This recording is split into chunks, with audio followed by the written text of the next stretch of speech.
Good morning, guys. Welcome to AMRS Indore. We are reading your textbook. It so happen class at English, chapter 11, Ancient Education System. Okay तो chapter का नाम है ancient education system of India. We already read its part first and today we will read its part second. Okay तो हम जो है हमारे प्राचीन भारत की जो शिक्षा प्रणाली थी उसके बारे में पढ़ रहे हैं, है ना. तो जैसे कि पार्ट वन में in part one okay in part first you have read about the ancient education system in आश्रम गुरुकुलम, है ना. जो प्राचीन भारत का जो एजुकेशन सिस्टम था वो कहाँ पर आश्रम और गुरुकुल में होता था. जो अध्ययन पढ़ाया जाता था वहाँ पर छात्र वहीं रहते थे और वहीं गुरु भी रहते थे और वहाँ पर रहकर ही, है ना, एक तरह से कहें कि रेसिडेंशियल प्लेस था. And the way of life in them. This system continued to flourish during the time of the Buddha and subsequent period. तो यह जो सिस्टम था ये जारी रहा, है ना, काफ़ी फ्लोरिश रहा, मतलब बहुत यहाँ पर इसमें जो सिस्टम था हमारा एजुकेशन सिस्टम वो बुद्ध आए ना, जिसको हम भगवान बुद्ध कहते हैं, तो बुद्ध के टाइम में, है ना, बुद्धा के टाइम में भी ये बहुत फ्लोरिश हुआ और उसके बाद भी सबसिक्वेंट पीरियड उसके बाद के समय में भी यह बहुत फ्लोरिश हुआ. Okay many monasteries viharas was set up for monks and nuns to meditate, debate and discuss with the learned for their quest for knowledge during this period. देखिए तीन चार चीज़ें हम बता दें. मैनी मोनेस्ट्रीज मतलब जो मठ कहते थे हम, जिसको हम मठ, है ना, हिंदी में हम मठ कहते हैं. जो मठ ऐसी जगह जहाँ पर जैसे कि आश्रम में तो वो वहीं रहते थे, वहीं उनका स्कूल था, तो वहीं पे मतलब उनकी क्लासेस लगती थी. लेकिन ये मोनेस्ट्रीज और विहारास थे, ये ऐसी जगह थी तो रहते कहीं और थे और पढ़ने कहीं और जाते थे. तो ऐसी जगह जहाँ पर जो आते थे दूर दूर से, है ना, सीखने के लिए लोग, उनके लिए मठ हुआ करते, विहार होते थे, उनके लिए विहार सेटअप किए, मोनेस्ट्री सेटअप की. किसके लिए वह सेटअप की गई? फॉर मॉन्क्स जो मेल जो होते हैं भिक्षु, जिसको कहते हैं भिक्षु, है ना, और नंस जो फीमेल्स होती थी जो शिक्षा ग्रहण करने आते थे.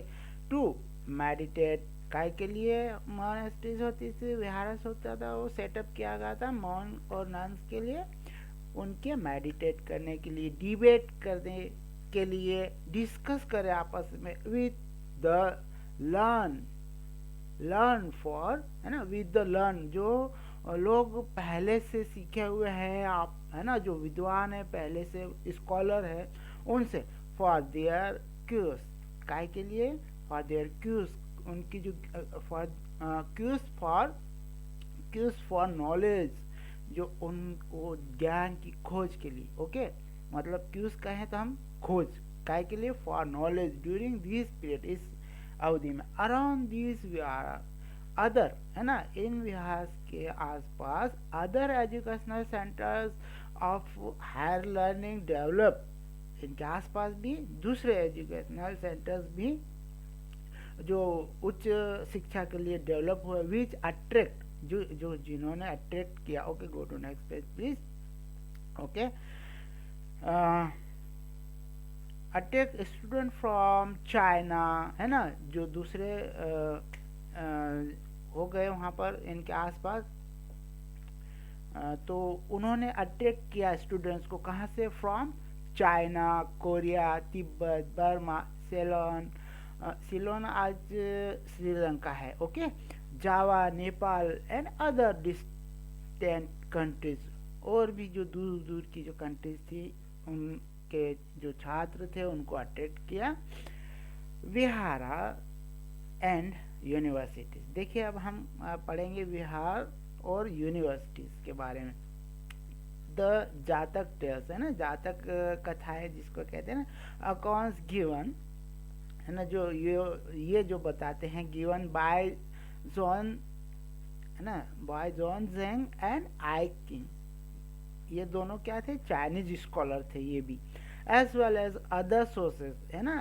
इसी प्रकार दूसरे सोर्सेज भी हमको बताते, tell us that king and society took activities interest in promoting education. तो ये जो है हमको बताते हैं जातक और अदर सोर्सेस, जो हमको बता कौन रहे हैं इनके बारे में, जॉन जैंग और आई किंग, दोनों चाइनीज स्कॉलर हैं। तो उसी प्रकार हमको अदर सोर्सेस भी ये बताते हैं कि जो राजा थे और सोसाइटी, राजा और सोसाइटी वहाँ का समुदाय, टूक एक्टिव इंटरेस्ट है ना, वे इसमें रुचि लेते थे, ओके, काय के लिए? इन प्रोमोटिंग एजुकेशन, एजुकेशन को प्रमोट करने के लिए और बढ़ावा देने के लिए, अच्छा एजुकेशन यहाँ पर और अच्छा एजुकेशन मिले इसके लिए। एज अ रिजल्ट है ना, many famous educational centres came into existence. तो परिणाम ये हुआ इससे कि वहाँ पर कई फेमस एजुकेशन सेंटर जो है अस्तित्व में आ गए। एग्जिस्टेंस मतलब अस्तित्व में, केम इनटू एग्जिस्टेंस मतलब अस्तित्व में आए। Among the most notable universities that evolved during this period were situated at Takshashila, ठीक है। Among the most notable universities, उनमें से है ना मोस्ट नोटेबल यूनिवर्सिटीज जो डेवलप हुई ड्यूरिंग दिस पीरियड है ना, पीरियड वह सिचुएटेड एट तक्षशिला, जो कहाँ पर सिचुएटेड थी? तक्षशिला, नालंदा, वल्लभी, विक्रमशिला, औदंतपुरी एंड जगद्दला। एक चीज़ मैं आप लोगों को बीच में रुक के यहाँ पर एक चीज़ बता देता हूँ। जो कॉम्पिटिटिव एग्ज़ाम्स होते हैं ना, यूपीएससी, एमपी, स्टेट की जो है, जैसे हमारे यहाँ एमपीपीएससी होती है, तो इन कॉम्पिटिटिव एग्ज़ाम को है ना पास करने के लिए वहाँ जो पढ़ाने वाले होते हैं वो एनसीईआरटी की जो बुक्स है ना उनको पढ़ने के लिए कहते हैं। जैसे कि इसमें कितनी अच्छी जानकारी दे रखी है ancient education system of India के बारे में। तो आप ये चीज़ बार बार पढ़िए कि हमारा जो एंशियन एजुकेशन सिस्टम कितना अच्छा था, जो आज भी हम उसको फॉलो हमें करना चाहिए। तो हम देखते आगे चलिए। तो हम बीच में इसलिए रुक गए थे कि ये यूपीएससी और इस प्रकार की कॉम्पिटिटिव एग्जाम्स में भी ये काम आता है। This universities develop in connection with the viharas. जो ये यूनिवर्सिटीज किससे कनेक्टेड थी? Develop in connection with viharas, ठीक है।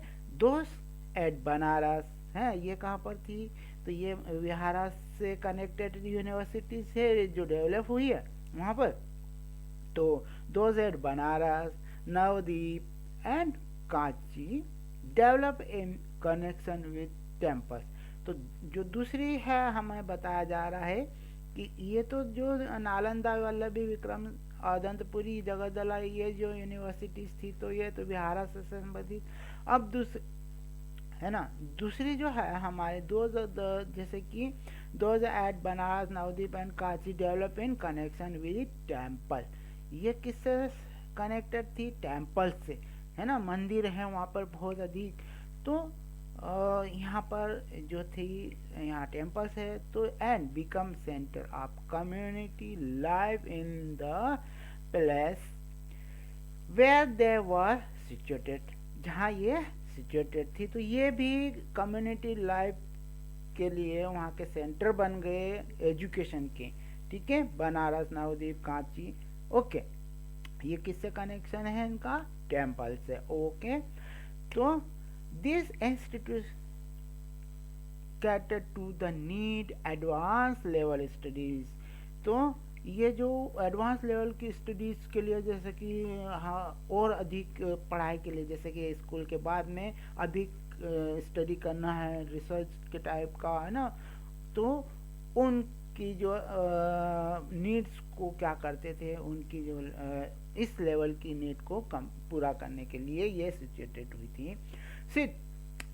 Such students join the center of higher learning and develop their knowledge by mutual discussion and debates with renowned scholar। जो renowned scholar मतलब जो पहले से पढ़े लिखे विद्वान जो थे ना, स्कॉलर बहुत अधिक, वो उनके साथ में क्या करते थे, आपस में डिस्कशन डिबेट करते थे और अपना जो नॉलेज थे उसको डेवलप करते थे, ठीक है। Not only this, there was also occasional summoning by a king to a gathering in which the scholar of the country of various viharas and universities would meet, debate and exchange their views।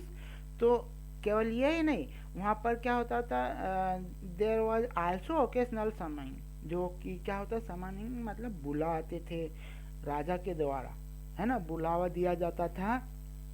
अलग अलग university Bihar के जो विद्वान थे, scholars थे, उनको इकट्ठा करते थे, काय के लिए, मीट मिले वहाँ, डिबेट करे, एक्सचेंज देयर व्यूज, अपने व्यूज को एक्सचेंज करे, ठीक है। तो कई बार राजा भी बुला लिया करते थे इस प्रकार, ठीक है, एक्सचेंज व्यूज। ओके, तो in this section we will give you glimpse of two universities of the ancient period. तो इस सेक्शन में हम आपको दो, है ना, यूनिवर्सिटीज जो एंशिएंट पीरियड की है ना, प्राचीन समय की है, उनकी झलक बताएंगे। दो universities, these universities were considered among the best center of learning in the world। तो ये जो दो यूनिवर्सिटी है, इनको पूरी दुनिया में माना जाता है बेस्ट सेंटर लर्निंग के। ओके, तो लर्निंग के बेस्ट सेंटर माना जाता है ये दो यूनिवर्सिटी को पूरी दुनिया में।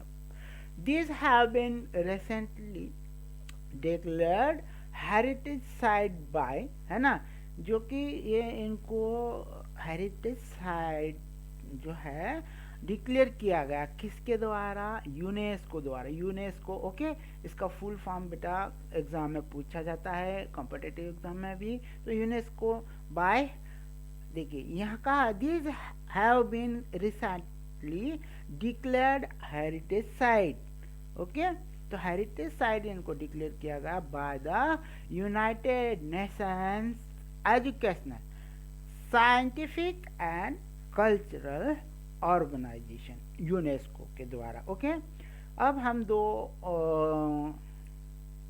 किसकी बात करने, हम ग्लिम्सेस बात कर रहे थे। In this section we will give you glimpses of two universities of the ancient period. Ancient period की, प्राचीन समय की दो यूनिवर्सिटीज के बारे में हम झलक बता रहे। तो यह है हमारी पहली तक्षशिला, ओके, और तक्षशिला, इसको एक्स से भी हम प्रोनाउंस करते हैं, लिखते हैं। इन एंशिएंट टाइम, प्राचीन समय में Takshashila was a noted centre of learning. तो तक्षशिला जो है वो प्राचीन समय में क्या था, लर्निंग का एक सेंटर, है ना, इसको माना जाता था। Including religious teaching of Buddhism for several centuries. तो इट कंटिन्यूड, है ना, कई शताब्दियों तक इसको, उसमें यह भी शामिल किया गया बुद्धिज्म, ठीक है, क्योंकि रिलीजियस टीचिंग भी होती थी इनमें। तो it continue to attract students from around the world until it destruct देखिए until it destruction in the 5th century CE। तो इस ये तब तक वहाँ पर कंटिन्यू रहा, वहाँ पर जो है लर्निंग। इसका जो डिस्ट्रक्शन हुआ था 5th सेंचुरी में, इसका डिस्ट्रक्शन हुआ था। मुगल शासक आए थे हमारे देश में, उन्होंने इसको नष्ट कर दिया था। ओके, जो थे हमारी यूनिवर्सिटीज उनको इन्होंने भवन थे उनको तोड़ दिया गया था, उनको नष्ट कर दिया गया था। बिहार जो यूनिवर्सिटी स्टेप हुई सेटअप हुआ था उनको इन्होंने नष्ट कर दिया था मुगल शासकों ने। Okay, it was known for its higher काय के लिए जाने जाते थे, its higher education and curriculum comprise the study of ancient scriptures, है ना, स्क्रिप्चर्स लॉ काय के लिए ये जानी जाती थी। वहाँ के जो एजुकेशन एंड करिकुलम जो कंप्राइज हुआ, करिकुलम हमारा जो पाठ्यचर्या होती है ना, एजुकेशन की, वो the study of ancient scriptures, law, medicine, astronomy, खगोल शास्त्र, मिलिट्री साइंस, है ना, जो आज भी हमारी मिलिट्री में जो युद्ध विज्ञान की शिक्षा दी जाती थी। द 18 शिल्पास, जिसको हम आर्ट कहते हैं ना, 18 शिल्पास जो है आर्ट है, उसके लिए Takshashila become famous as a place of learning due to its teacher expertise। तो तक्षशिला है, आप सब लोग जानते हैं, कोई भी शिक्षण संस्था हो वो अपने टीचर्स के एक्सपर्टीज, है ना, जो टीचर्स होते हैं वहाँ के जो एक्सपर्ट टीचर होते हैं उसके लिए फेमस होता है। तो वैसे ही तक्षशिला भी हमारी जो थी, Taxila became famous as a place of learning due to its teachers expertise. Among its noted people, है ना, इनमें से नोटेड पीपल जो है वो were the legendary Indian grammarian, है ना। इंडियन ग्रामेरियन कौन थे? पनानी। तो पनानी जो इसको हिंदी में कहें पणिनी, ठीक है ना, आता ना वो Panini. He was an expert in language and grammar. वो एक्सपर्ट थे काय में? लैंग्वेज में और ग्रामर में। And authored one of the greatest work on grammar called, है ना, उन्होंने ये कहें कि ऑथर्ड किया। ऑथर्ड मतलब उसके लिखा उस समय। देखिए आप जो हमारा पोस्टेज है स्टैम्प, है ना, postage stamp of Indian grammarian Panini हम रिलीज करते हैं ना, भारतीय हम जो है पोस्टल डिपार्टमेंट हमारा, तो उसमें उसके लिए भारत सरकार ने ये पोस्टेज स्टैम्प उनका जो है वो रिलीज किया था। ही was an expert in language and grammar and authored one of the greatest work on grammar called Ashtadhyayi. देखिए एग्जाम में आ सकता है कौन सा ग्रंथ है उन्होंने लिखा, तो पणनी के द्वारा लिखा गया अष्टाध्यायी। ओके, हो गया पनिनी। अब हम जीवा का भी अमंग इट नोटेड पीपल जो है, उनमें से जो जिनको हम नोटेड कर सकते हैं पीपल, वहाँ के जो छात्र थे तक्षशिला के, ठीक है, फेमस छात्र जो है जिनको नोटेड किया गया, तो वो थे पनिनी और दूसरे बता रहे हैं हमको जावक। तो one of the most renowned physician, है ना, बहुत विद्वान फिजिशियन थे इन एंशियंट इंडिया, प्राचीन समय में। देखिए फिजिशियन हुआ करते थे उस समय, तो ये जावका। एंड चाणक्य का भी नाम आया है, also known as a Kautilya के नाम से भी इनको जाना जाता था ना। A skilled exponent of state craft, both studied there, दोनों ने यहाँ पर अध्ययन किया था Takshashila. Students came to Takshashila from Kashi, है ना, यहाँ पर जो स्टूडेंट है कहाँ से आए थे? तक्षशिला में from Kashi, Kosala, Magadh and also from other countries in spite of the long and arduous journey, है ना, बहुत कठिन जर्नी जिसको कह सकते हैं हम। पैदल यात्रा करना पड़ती थी तब, पहले तो कुछ ऐसे साधन थे नहीं, तो कठिन यात्रा करके वे दे हैड टू अंडरटेक, यहाँ पर वो आते थे और शिक्षा ग्रहण करते थे। देखिए हम आगे देखें जरा, तो हम देखते हैं यहाँ पर जिसकी बात हम तक्षशिला की बात कर रहे थे, ये है जो तक्षशिला। देखिए आप ये तक्षशिला की क्या है, इट्स रुइंस। रुइंस मतलब खंडर है ये, जो आप पिक में देख पा रहे हैं यहाँ। Takshashila was an ancient Indian city. Okay, ये जो एंशियंट इंडियन सिटी थी which is now in north west Pakistan. अब यह कहाँ पर है, नॉर्थ वेस्ट पाकिस्तान में, क्योंकि तब भारत का बंटवारा नहीं हुआ था, है ना, हमारा देश आज़ाद हुआ था 1947 में, तब इसका बंटवारा हुआ था भारत का, तो पाकिस्तान अलग हो गया। हम बात कर रहे हैं तक्षशिला की। तो ये अब यदि आपसे पूछा जाए किसी भी, है ना, वाइवा हो सकता है या इंटरव्यू में, तो अब कहाँ पर है ये तक्षशिला, अब है now in north west Pakistan. Okay, it is an important archaeological site and the UNESCO declare it to be a world heritage site in 1980। हमने पहले भी बात, अभी थोड़ी देर पहले ही बात करी थी, यूनेस्को ने इनको डिक्लेयर किया है वर्ल्ड हेरिटेज साइट के रूप में, है ना। It's fame rested on the universities where Chanakya is said to have composed his अर्थशास्त्र। मतलब चाणक्य ने अपना अर्थशास्त्र इसी यूनिवर्सिटी में रहकर लिखा। ये आर्कियोलॉजिस्ट है Alexander Cunningham, discovered it ruins in the mid 19th century।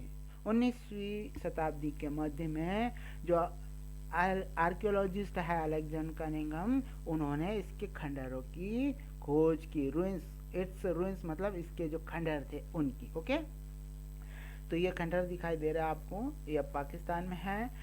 Role of the teacher, अब इसमें रोल ऑफ द टीचर क्या, ओके, तो teachers had complete autonomy in all aspect from selection of student to design their syllabus.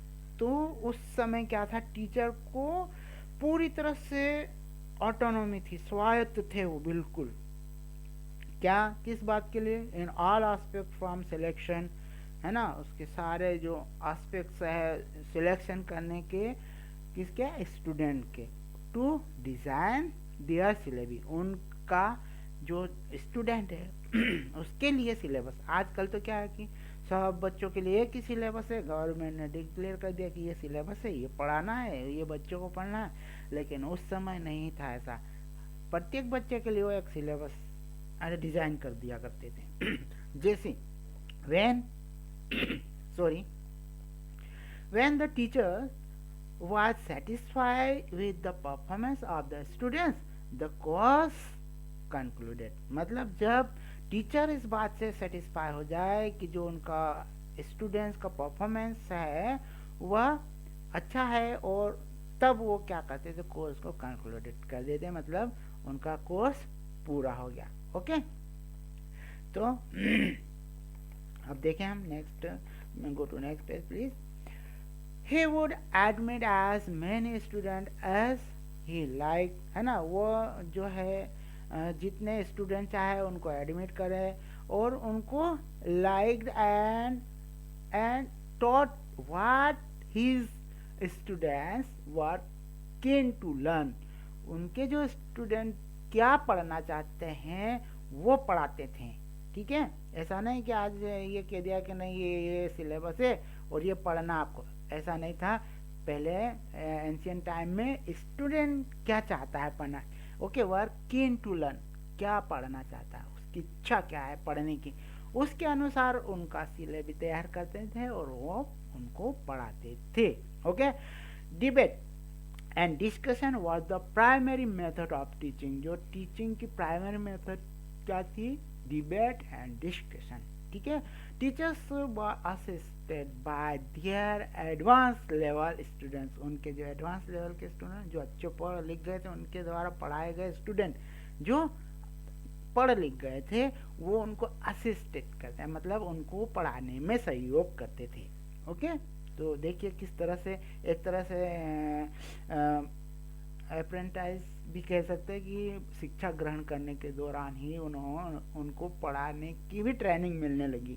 तो देखिए ये इस तरह से एक्सपर्टीज, जो टीचर्स एक्सपर्टीज होते हैं ना, तो वो इस तरह से एक्सपर्टीज वहाँ टीचर्स आए।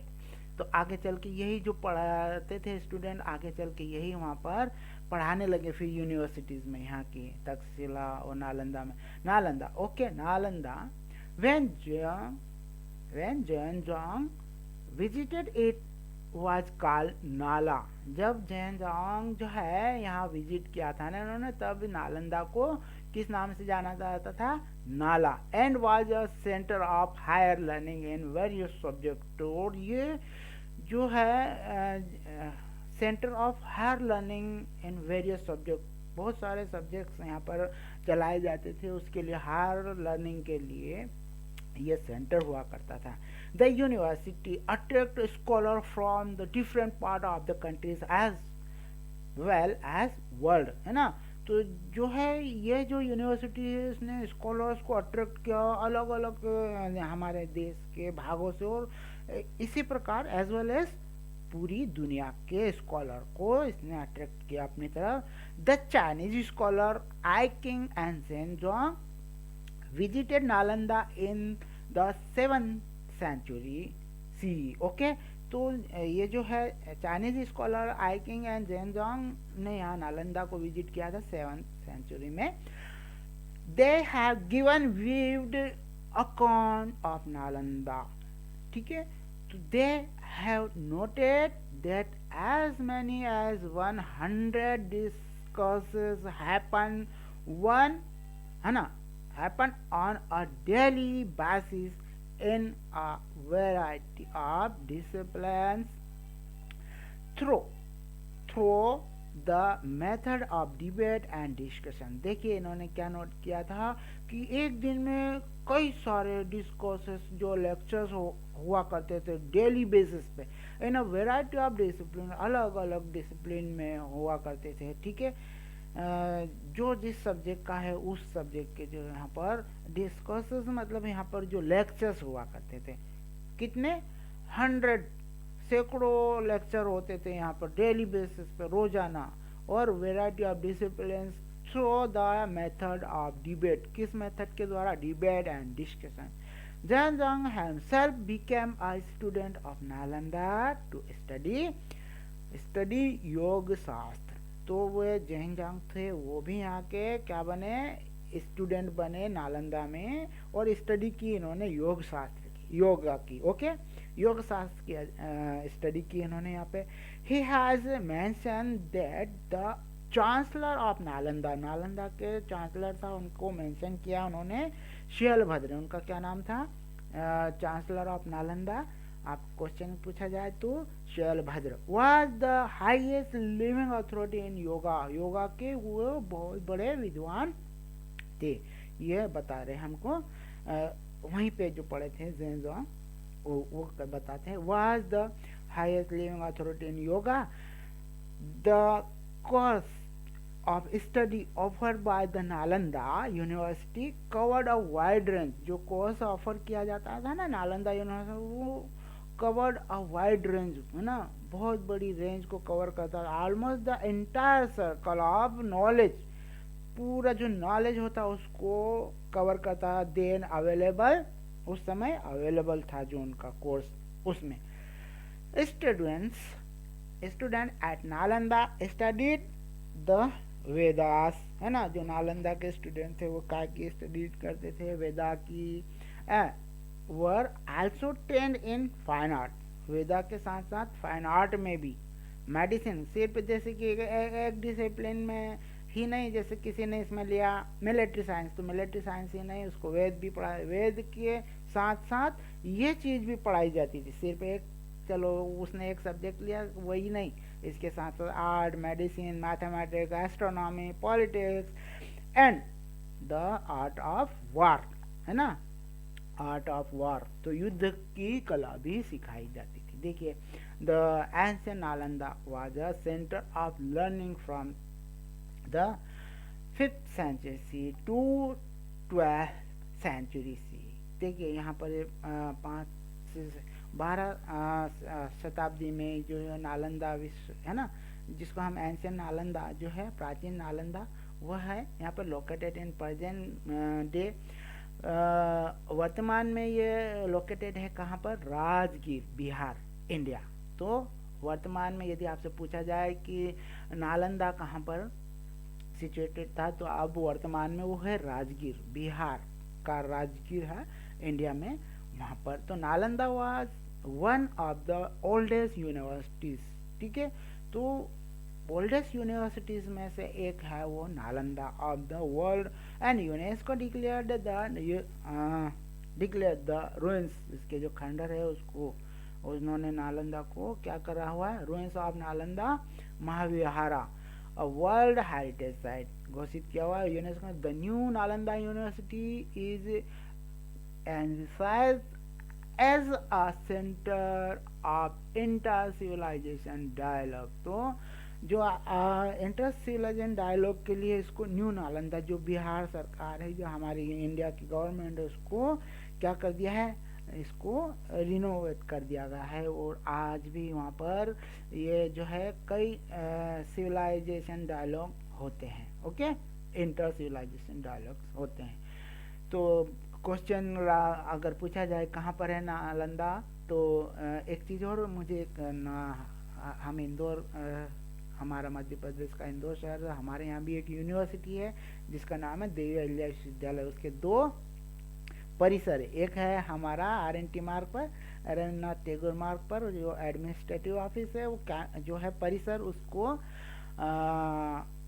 नालंदा परिसर के नाम से जाना जाता है। और जो है खंडवा रोड का परिसर है, यहाँ पर कई डिपार्टमेंट्स है, मतलब उसके कॉलेजेस हैं, है ना, अलग अलग। तो इस परिसर को तक्षशिला परिसर के नाम से जाना। देखिए ये जो है नाम दिया गया है परिसर के, हमारे यहाँ इंदौर देवी अहिल्या विश्वविद्यालय के, ओके। तो ये जो है 2 हमारे यहाँ के, है ना, जो पुरानी प्राचीन हमारी एजुकेशन सिस्टम के जो है वो यूनिवर्सिटीज है। रोल ऑफ कम्युनिटी, अब रोल ऑफ कम्युनिटी क्या था उस समय? एट दैट टाइम, उस समय knowledge was considered sacred and no fees charge. जो ज्ञान है ना, उस समय ज्ञान को क्या कंसिडर माना जाता था? बहुत ही पवित्र माना जाता था, ओके। सेक्रेड मीन्स माना जाना, कंसिडर्ड मीन्स माना जाता, ज्ञान को क्या माना गया था? बहुत पवित्र। तो बहुत पवित्र माना गया था, and no fees was charge, तो कोई फीस चार्ज नहीं की जाती। लेकिन जो इंस्टीट्यूट थे, खर्चा तो होता था, कैसे वहन किया जाए, फिर उसको कैसे चला जाए? तो contributions towards education were considered that highest form of donation. तो हाईएस्ट फॉर्म क्या था उसका? डोनेशन के द्वारा। जो डोनेशन मिलता था किसके द्वारा, हम आगे देखते हैं इसमें। All member of the society contribute in some form or other, जो सोसाइटी के जो ऑल मेंबर्स थे वो किसी न किसी रूप में डोनेट करते थे, कंट्रीब्यूट करते थे यहाँ पर, ओके, इसको चलाने के लिए। Financial support came from rich merchant, जो बड़े बड़े व्यापारी थे उसके द्वारा फाइनेंशियल सपोर्ट किया जाता था। वेल्दी पेरेंट्स एंड सोसाइटीज, जो धनी पेरेंट्स थे वो भी इसको सपोर्ट कंट्रीब्यूट करते थे। जो सोसाइटी थी, धनी सोसाइटी, वो इसमें कंट्रीब्यूट करते थे फाइनेंशियल सपोर्ट के लिए, okay. Beside gift of buildings, है ना, बिल्डिंग गिफ्ट के अलावा the universities receive gift of land. तो यूनिवर्सिटी को, है ना, भवन के अलावा यूनिवर्सिटी को लैंड, लैंड मतलब भूमि भी दान की जाती थी। किसके द्वारा? राजा महाराजा जमींदार होते थे ना, पहले बहुत जमींदार हुआ करते थे, उनके पास जो राजा महाराजा थे उनके पास, जैसे कि हमारे यहाँ कई पुरानी यूनिवर्सिटीज़ है उनको दान की गई। जैसे हमारे यहाँ जो होलकर शासक थे इंदौर में, उन्होंने देवेलिया विश्वविद्यालय को दान की यहाँ पर। तो ऐसे ही, ये तो एग्जाम्पल है हमने आपको दिया। तो यूनिवर्सिटी को भवन भी दान में दिए। जो पुरानी बिल्डिंग है हमारी, वो होलकर शासकों की बनाई हुई बिल्डिंग है, जिसमें एडमिनिस्ट्रेशन ऑफिस है हमारे डीएवी का। और ये खंडवा रोड पर भी दी गई जमीन है ना, लैंड दान में दी गई है होलकर शासकों के द्वारा। तो इस प्रकार से दान में दी जाती थी जमीन भी और बिल्डिंग भी। This form of free education was also prevalent in other ancient universities like Vallabhi. इसी फॉर्म में दूसरी यूनिवर्सिटी को भी, जैसे कि वल्लभी, विक्रमशिला, जगतला, इनको भी। At the same time in the south, इसी समय में, है ना, साउथ में, अब हम साउथ में जाते, साउथ ऑफ इंडिया, अग्रहार, वहाँ पर क्या थे? Agrahara serve as centre of learning. तो वो लर्निंग के सेंटर के रूप में सेवा देते थे, teaching and teaching. South India kingdom, जो साउथ इंडिया का जो साम्राज्य था, also had other culture institution known as ghatika. और एक और है जो है वो घटिका और ब्रह्मपुरी। वो क्या था? कल्चर, अदर कल्चर इंस्टीट्यूशन थे, नोन, जाने जाते हैं, घटिका और ब्रह्मपुरी। ओके, तो ghatika was a centre of learning including religion and was small in size. तो घटिका, उसमें जो लर्निंग होती थी इंक्लूडिंग रिलीजन को भी शामिल करते हुए, जो कि अगर उसका साइज देखा जाए तो छोटे रूप में होता था। आग्रह एंड आग्रह वाज अ बिग इंस्टीट्यूशन, ये तो बड़ा था थोड़ा। A whole settlement of learned Brahmins with its own power of government and was maintained by generous donation from the society। जो ये था आग्रह, ये जो है ये एक तरह से कंट्रोल था इस पे गवर्नमेंट का, वहाँ के राजा महाराजाओं का। ओके, गवर्नमेंट वाज, और मेंटेन किया जाता था generous donation from the society. जो सोसाइटी से ये जो जनरस दान है ना, उदारता के रूप में जो दान दिया जाता था, उससे मेंटेन किया जाता। Temples, mutts, Jain basadis and Buddhist vihara also existed as other sources of learning during this period. तो इस पीरियड में तो जैन बसादीज एंड बुद्धिस्ट विहारास ये भी एग्जिस्टेड थे, अस्तित्व में थे उस समय। ओके, ये हो गया हमारा, उनका रोल हो गया। अब continuation of Indian education system, देखिए कैसे कंटिन्यूशन में रहा इंडियन एजुकेशन सिस्टम हमारा। The Indian education system continued in the form of ashram, ashram के फॉर्म में ये कंटिन्यू रहा in temples and as indigenous schools. जो हमारे इंडिजियस स्कूल थे, है ना, वो आश्रम और टेम्पल के रूप में, और इंडिजियस स्कूल्स थे उनके रूप में, ये कंटिन्यू रहा। ड्यूरिंग द मिडवेल पीरियड, मध्यकाल में, maktabs and madrasa became part of education system. Education system के जो है भाग बन गए मकतब और मदरसा भी। During the pre colonial period, उपनिवेशवाद, है ना, के दौरान इंडिजिनस एजुकेशन फ्लोरिस्ड, है ना, बहुत फ्लोरिस्ड हुआ, बहुत विकसित हुआ in India. This was an extension of the formal system that had taken roots earlier. तो इसने अपनी जड़ें यहाँ पर जमा ली, एक्सटेंशन हो गया इसका फॉर्मल सिस्टम का यहाँ पर भारत में। This system was mostly religious and spiritual, है ना, रिलीजियस था और स्पिरिचुअल था।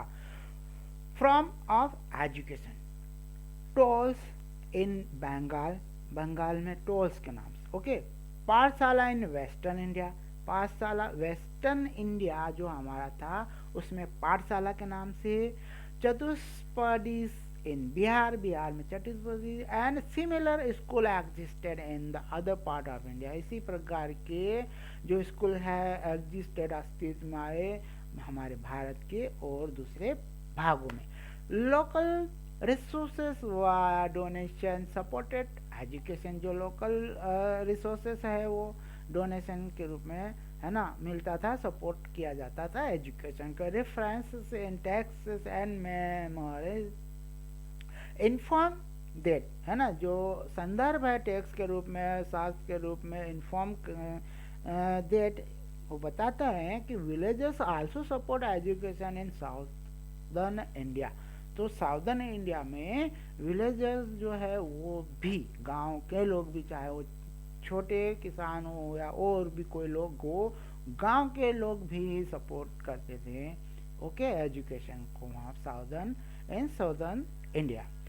As we understand the ancient education system of India focus on holistic development of student both inner and outer self, thus preparing them for life। तो हमने जो समझा इस चैप्टर से, education ancient education system of India focus किया जाता था काय पर, होलिस्टिक डेवलपमेंट, मतलब overall development of the student, उसका both inner and outer self, है ना, आंतरिक और बाहरी दोनों ही, उसको इंटेलेक्चुअल और जिसको कहें हम दूसरी चीज़ें भी सिखाना, जैसे स्किल डेवलप कर दी, है ना, उसको मार्शल आर्ट और ये सब चीज़ों में, है ना, शारीरिक और मानसिक दोनों ही रूप से उसको तैयार किया जाता था, प्रिपेयरिंग देम फॉर लाइफ, जीवन जीने के लिए।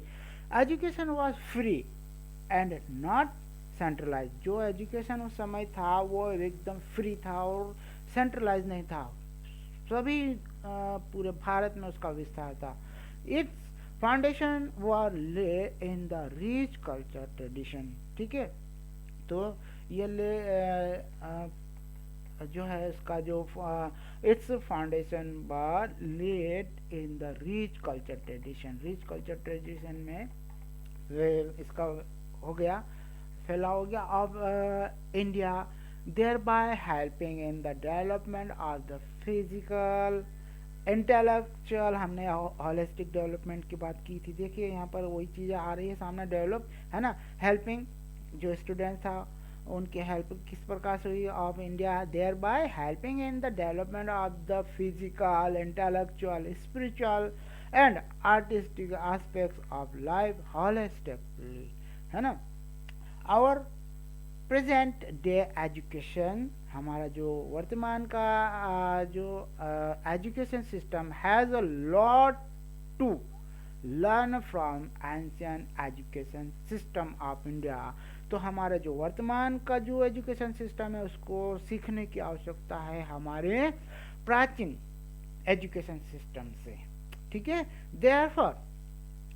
therefore the stress is being laid on connecting learning to the world outside the school। तो ये स्कूल के अलावा भी कहाँ पर, बाहर पूरे दुनिया में जाकर इसको सीखना, जो लर्निंग है वो केवल स्कूल में ही सीमित नहीं रखना, इसको स्कूल से बाहर भी ले जाएं जो लर्निंग है उसको। Today, educationists recognize the role and importance of multilingual and multicultural education, thereby connecting the ancient and the traditional knowledge with contemporary learning, ठीक है। तो हमारे जो एजुकेशनिस्ट है वो भी इस बात पर रिकग्नाइज करते हैं कि जो है रोल जो है एन इम्पोर्टेंस ऑफ मल्टीलैंग्वेज, जो मल्टीलैंग्वेज आज हम जैसे कि एक एग्जांपल लें कि हम एक क्षेत्र के ही जो छात्र हैं वहीं नहीं रह के उनको मल्टीलैंग्वेज मल्टीकल्चरल एजुकेशन दे, जैसे कि हम फॉर एग्जांपल नवोदय विद्यालय, तो हमारे यहाँ के एमपी स्टेट के स्टूडेंट्स को साउथ में ले जाया जाता है, जैसे बेंगलोर तरफ ले गए, वहाँ के मल्टीलैंग्वेज मल्टीकल्चर एजुकेशन दिया जाएगा। इसी प्रकार से जो है हमारा जो thereby connecting the ancient and the traditional knowledge with contemporary learning. Okay guys, तो ये हमारा चैप्टर यहाँ पर हम कंप्लीट हो गया है। If you have any doubt related this chapter, you can ask to me in chat box. I will clear your doubts, and there is some questions you have to give answer. Okay, otherwise I will send you answer. Okay guys, have a nice day.